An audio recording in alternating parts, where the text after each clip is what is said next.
వీడియోస్లో చెప్తారు కదా, ఈ మినప్పప్పు గుండు మినప్పప్పు అసలు పురిగే రాదని తెచ్చి నేను 1 మంత్ కూడా అవ్వలేదు, పురుగు వచ్చేసింది.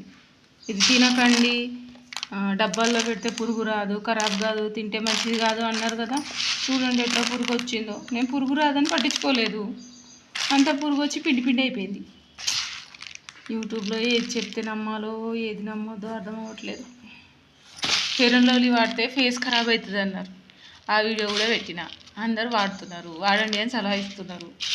దీన్ని తినడం ఎవరైనా మానేస్తారా? అందరూ తింటున్నారు. ఇది చూడు, అంత పిండి పిండి అయిపోయింది, పురుగులు కూడా పట్టినాయి. యూట్యూబ్లో చెప్తున్నారు కదా పట్టదేమోలే అని వదిలేసిన నేను. అంతా పురుగు పట్టింది, తినకుండా అయిపోయింది.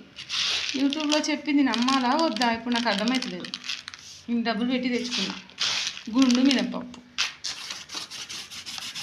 ఏం చేసినా కొత్తలేదు కదా ఇప్పుడు.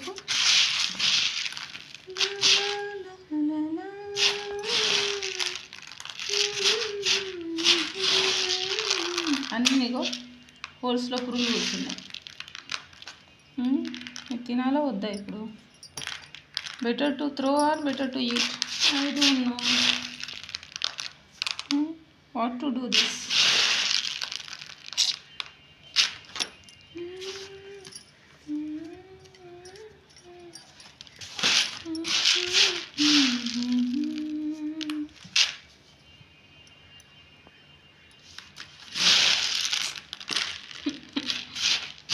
ఏం చేద్దాం తినా? పడేద్దామా?